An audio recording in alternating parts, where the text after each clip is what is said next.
pas de fruits pourris, jamais non plus un arbre qui pourrit ne donne de bons fruits. Chaque arbre, en effet, se reconnaît à son fruit. On ne cueille pas des figues sur des épines. On ne vendange pas non plus du raisin sur des ronces. L'homme bon tire le bien du trésor de son cœur qui est bon, et l'homme mauvais tire le mal de son cœur qui est mauvais. Car ce que dit la bouche, c'est ce qui déborde du cœur. Et pourquoi m'appelez-vous en disant « Seigneur, Seigneur » et ne faites-vous pas ce que je dis? Quiconque vient à moi, écoute mes paroles et les met en pratique, je vais vous montrer à qui il ressemble. Il ressemble à celui qui construit une maison. Il a creusé très profond et il a posé les fondations sur le roc. Quand est venue l'inondation, le torrent s'est précipité sur cette maison, mais il n'a pas pu l'ébranler parce qu'elle était bien construite. Mais celui qui a écouté et n'a pas mis en pratique ressemble à celui qui a construit sa maison à même le sol, sans fondation. Le torrent s'est précipité sur elle et aussitôt elle s'est effondrée. La destruction de cette maison a été complète. Acclamons la parole de Dieu.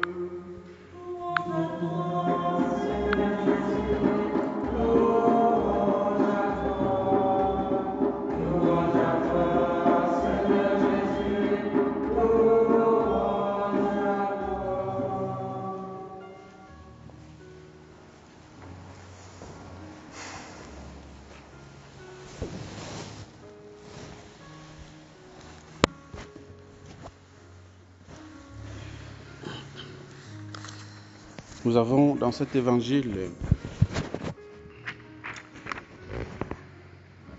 j'ai envie de dire, l'essentiel de notre vie chrétienne.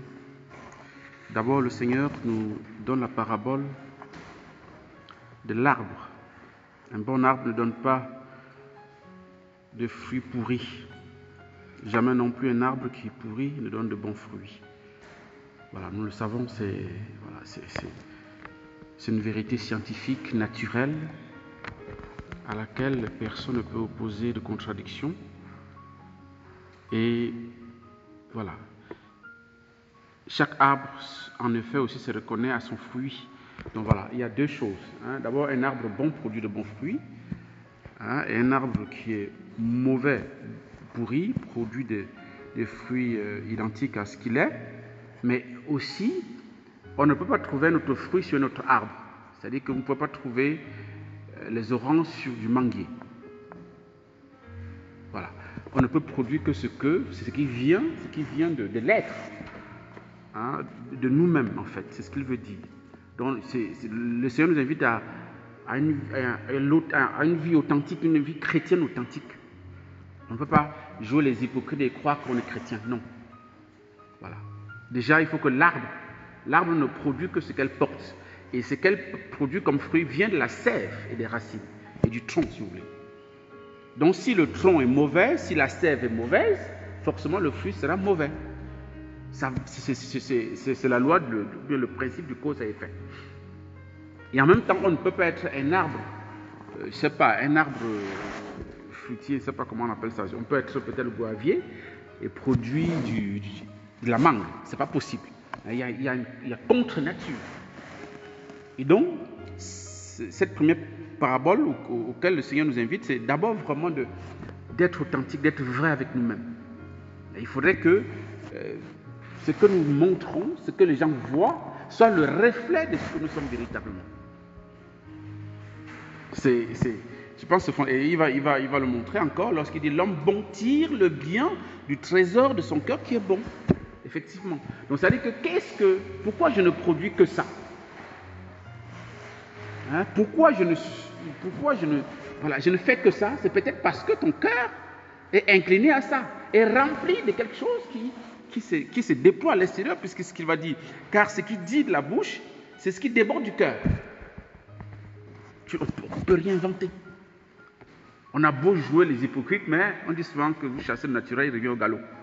C'est notre nature qui se manifeste. Et ce n'est pas la peine de jouer je ne sais pas comment on dit ça, au personnage que nous ne sommes pas. Ça ne nous aide pas. Bon, là, on est dans une assemblée où la majorité sont ceux qui sont en formation. Voilà, c'est un peu ça. Être formé, être bien formé pour être bien formé, on le dira encore tout à l'heure, je sais pas quand vous allez faire, pour ceux qui ont fait le rite d'entre-noviciat, peut-être on va le dire, je ne sais pas. Mais en tout cas, dans votre formation en général, on vous l'a déjà dit, aussi vous avez certainement été au courant d'une manière ou d'une autre, c'est de ma propre responsabilité. Le premier responsable, c'est moi. Et il ne s'agit pas de faire le miracle, non, il s'agit d'être soi-même, d'être vrai. Et c'est lorsque tu es toi-même que ceux qui sont appelés à te former ou alors à t'aider, c'est toute la communauté qui forme. Et là, on va dire, ah, là, il faut qu'on travaille avec lui sur tel point. Là, il faut qu'on fasse ceci. Là, il faut qu'on fasse ceci. Mais si tu présentes un visage qui soit en tout point nickel, il n'y a rien à former. Il n'y a rien à dire. Donc, ça veut dire que basta, on t'encense. D'abord, ta place n'est plus sur terre parce qu'il n'y a que les saints qui sont comme ça. Et donc, si tu es comme ça sur terre, vaut mieux, on va demander au bon Dieu d'ouvrir son paradis pour t'accueillir en même temps. Voilà. Hein, c'est vraiment ça. C'est-à-dire que c'est parce que nous sommes ce que nous sommes authentiques que Dieu va nous aider à nous centrer, va nous centrer sur le bon chemin. Il va dire, ah, sur tel point, mon fils a tel problème, il faut que je le soutienne, il faut que je mette devant lui ou bien devant elle quelqu'un qui va l'aider à s'en sortir. Voilà, c'est une vérité scientifique. Vous allez à l'hôpital, en fait, c'est pas, si vous n'êtes pas malade, vous ne partez pas à l'hôpital, mais si vous partez à l'hôpital, si vous prenez comme ça que vous n'allez pas bien, vous allez quand même à l'hôpital, vous dites au docteur que vous avez mal à la tête alors que vous avez mal aux pieds. Vous voyez bien que le docteur va se débrouiller pour que votre tête aille mieux alors que vous n'avez pas de problème au niveau de la tête. Vous allez ressortir avec la maladie. C'est exactement ça. Donc le Seigneur vraiment nous invite à être authentiques avec nous-mêmes, tout simplement. Et le fait, quand il dit le cœur, la bouche dit ce qui déborde du cœur. Effectivement, c'est ça. Le cœur, c'est quoi pour nous? Le cœur, c'est notre conscience, notre intelligence. De quoi notre intelligence se nourrit? De quoi notre conscience est formée? Et c'est ça qui produit le fruit que nous produisons.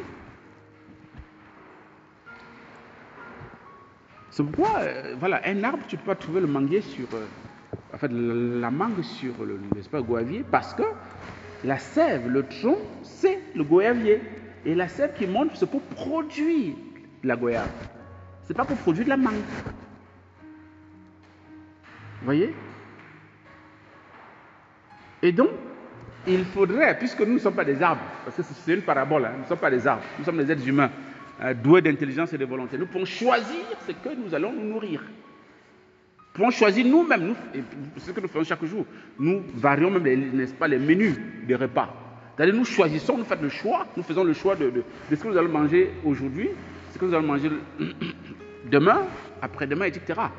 Donc, en même temps, sur le plan spirituel, c'est pareil. De quoi je me nourris? De quoi je nourris mon cœur? De quoi je nourris mon esprit?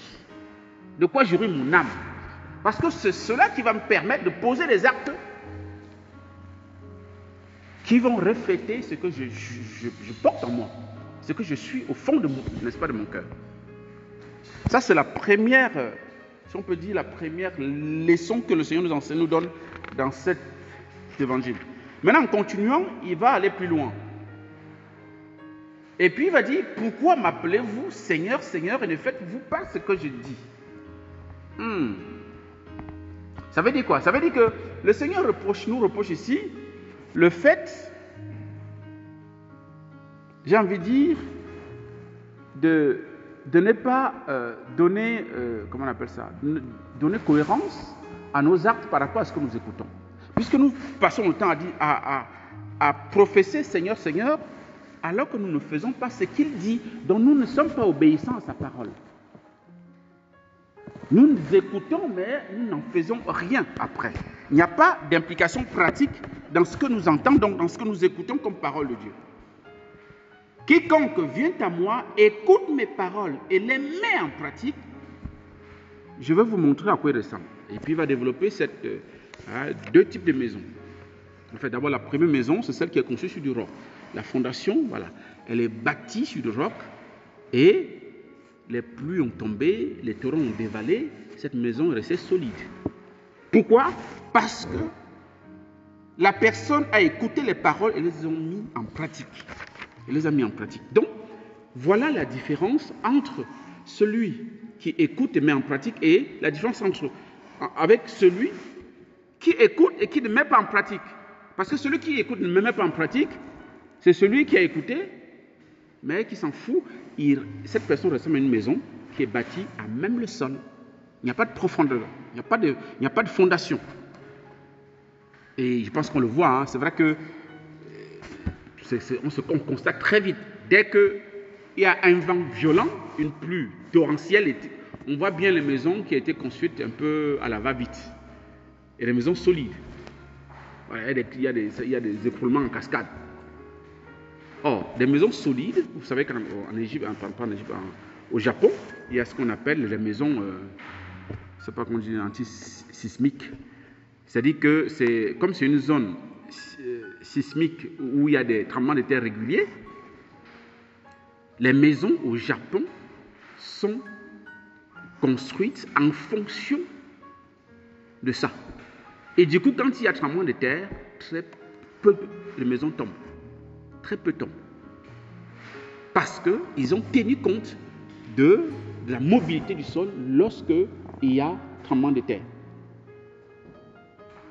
Et le Seigneur prend cet exemple pour dire, mais vous devez faire pareil. Et c'est lié à la première. Je ne peux porter de fruits que premièrement, d'abord, je suis un bon arbre. De deux, si je demeure solide dans le sol. J'ai même envie de dire, la deuxième parabole vient même en premier. C'est parce que j'ai ancré ma vie dans le Christ et de manière profonde, en écoutant sa parole, en la mettant en pratique, que je peux produire du fruit. La visibilité de ma vie chrétienne dépend de mon ancrage dans le Christ Jésus. Si je suis superficiel, n'est-ce pas, dans ma vie chrétienne, les fruits seront superficiels.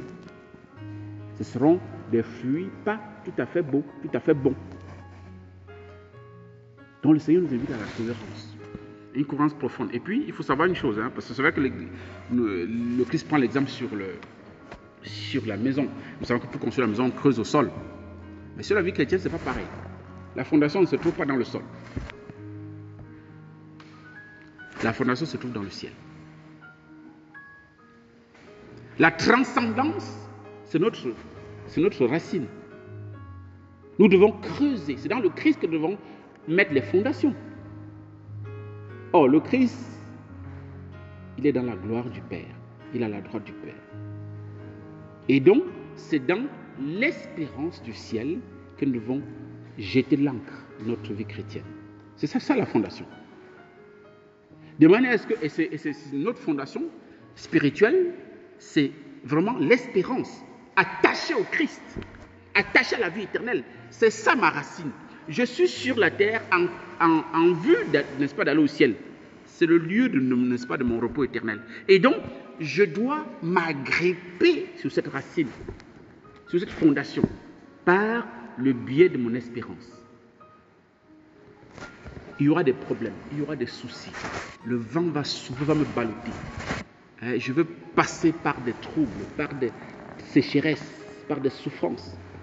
Mais il ne faut pas que je m'écroule parce que mon espérance est agrippée sur le Christ, au ciel. Voilà ce à quoi le Seigneur nous invite aujourd'hui.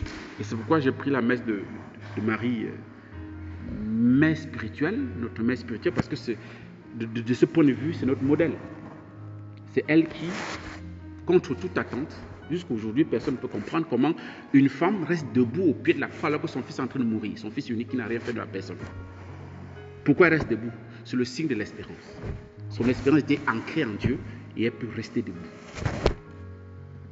Même si la mort de son fils est imminente, elle garde confiance en Dieu, elle croit, elle espère et elle aime. Que à son école, nous puissions nous aussi être, voilà, comme elle qui a su écouter la parole de Dieu et la mettre en pratique dans toute sa vie. Et c'est pourquoi Jésus l'appelle bienheureuse. Ça, c'est dans Luc chapitre 11, verset 28. Heureux ceux qui écoutent la parole de Dieu et qui la mettent en pratique. Et la Vierge Marie est la première en chemin par rapport à ça. Demandons-lui cette grâce au cours de cette heure-ci. Amen.